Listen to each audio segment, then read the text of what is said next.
ભારત માતા કી જય।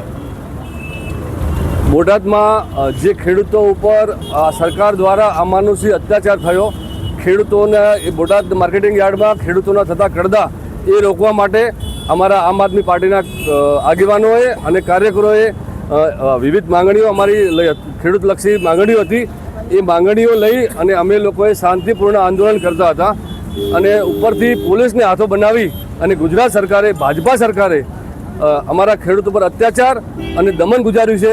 એના વિરુદ્ધમાં અમે શિહોરી બજારમાંથી અહીંયા હાઈવે સુધી અમે રેલી સ્વરૂપે આવ્યા અને આપને પત્રકારોને બી ખૂબ આભાર કહેવાય કે તમે લોકોએ અમારા નાની પાર્ટીનો અને નાના માણસોને સાથ અને સહયોગ તમે લોકો આપો છો, એ તમારા માટે બી ખરેખર ધન્યવાદને પાત્ર છે।